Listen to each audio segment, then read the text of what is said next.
In this video, I was going to dive more into a clinic topic, and this is a recent person I've been working with the last few months, and it's just kind of a clinical story about what happens when somebody comes to you and through discussion makes that decision to turn their life around from where they're currently sitting, and that they are going to refuse to be fragile from now on. So let me tell you about this person. She came to me. She's been in Phoenix since November or something like that, from Texas.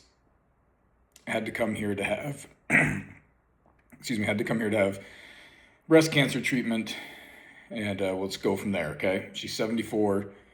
And 3 years prior to coming here, she was ran over by a car, and that shattered her tibia and fibula on the right side. She ended up having to have 15 screws put in with a big plate just to keep that leg together in one piece. And then while she was still trying to rebuild her life from that instance, not to mention the death of her husband, she was diagnosed with breast cancer.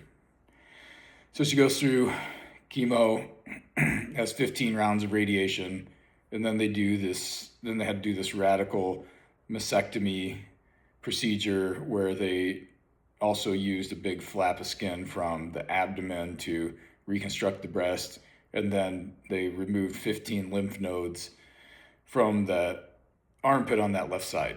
So by the time that I saw her, it's, you're in full belief that your body has just betrayed you, and a lot of people would have completely just given up in her situation, and I've seen that before. So she comes in and we have the first assessment. She can't trust her leg, she can't trust her shoulder, she can't trust her body. Ever since all these procedures, she's on Lyrica, gabapentin, Tylenol with codeine, taking ibuprofens, and it's just that the hardest part necessarily wasn't the pain she was in, but the difficult thing is wrapping your head around that this is my life now. I'm limited, I'm disabled, for lack of a better word, and I'm on medications to manage my life. So those are difficult things for people to process. And the thing is she didn't, but a lot of times these situations, people are looking for something magical to happen, right? And that's not what's going to occur. There isn't a magical fix in this situation. She's had more happen to her in the last 3 years than most of us ever will have happened to us or care to have happen to us. And we're not going to fix her, so to speak, because I don't have these secret techniques. I'm actually very straightforward in how I work with people. But we had a lot of conversations because she knew this was going to take a lot of time. So we spent a lot of time together. We have spent a lot of time together. We're still working together. So we have a lot of conversations. That's a lot of every day starts there. And through the conversation, trust starts to get built. And while we're having our conversations, I'm never not working. We're talking, we're discussing, we're talking about lots of things. And while we're doing that, I'm working on ways to help restore movement in the ways that I do. And again, there's nothing secret about it. And then slowly over time, as movement's restored, as trust starts to build up, we start to go in the gym portion of the clinic and find exercises that we can successfully do. And then we're going to build on those. And we're going to get these little small wins every session. And sometimes it's going to be easy, and sometimes it's not going to be easy. And sometimes it's going to get better, sometimes it's going to get worse. And progress, especially in these cases where we've got a lot of noise in the system from years of deconditioning and detraining and medication use and surgical procedures and time off her feet and cancer and the treatments that go along with that, we're in a bad spot. There's a lot of noise in the system. And so every week we're collecting little bits of evidence. She's keeping like a little journal in her phone. It's great. And we just are trying to find every day, what are we capable of? Where can we start? And it's been about 3 months, maybe a little longer.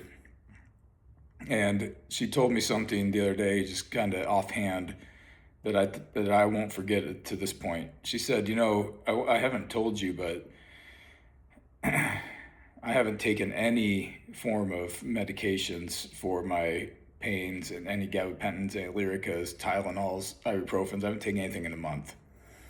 And I never told her anything about, we never discussed getting off of those medications. We never talked about any of that stuff. She stopped taking them because she felt like she didn't need them anymore. And think about that for a second. Like, she sat back and said, hey, I'm becoming more capable. Maybe I don't need to take this. And then she experimented. You can always take it again if you can't handle what's going on. But we kept moving in the right direction. The more medications that you remove, the less noise in the system. So after everything she's been through, here we go, try to regain that trust to start using the body again. Now, don't misunderstand anything that I'm saying right now. This isn't going to happen in every situation. It takes a certain kind of provider, it takes a certain kind of person that you're working with. And some people might need a surgery, some people may need some medication, some people are going to have limitations that they're never going to completely overcome, and those are real things. But what's also real is most people, healthcare providers and patients alike, consistently underestimate what they're capable of and what the people that they're working with are capable of, especially as we get into older adults, especially as people have had a lot of trauma, especially after people have had radical cancer treatment procedures. So let's ask, what did I even do, right?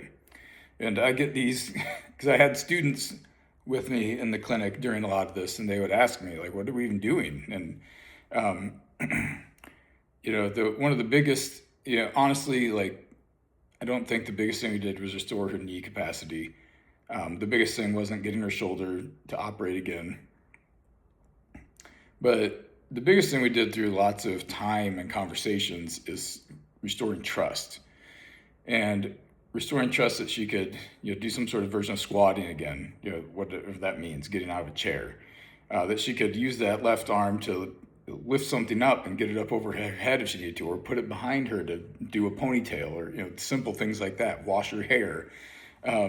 Movement's not the enemy, and she needed to trust that, because once people start trusting their bodies again, now we have the snowball where we can really work on creating change.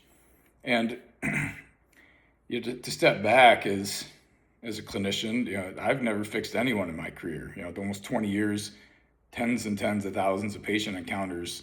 I don't fix people, and that's not something I'm ever going to do. The body is the thing doing the healing.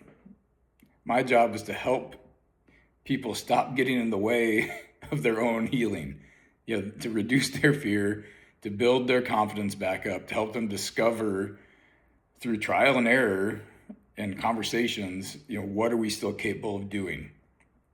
Because that's where we can start to recover.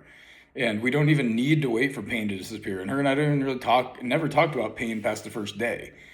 But we can start returning a little bit of hope, and now things can snowball. So just think about her for a sec. Survives getting hit by a car in her early 70s. So far has survived cancer treatment, survived a lot of radiation, survived major surgeries, and widowed during all of this. The thing I am most proud of with her is she slowly started to see herself as not broken anymore. And the strongest thing that we've rebuilt isn't her leg, it's not her shoulder, it's that she believes now that she can live on her own and have a future for whatever's left for her. So just remember, no matter what a person's been through, no matter what they're there to see you for, don't confuse where someone is today with what they are capable of still becoming.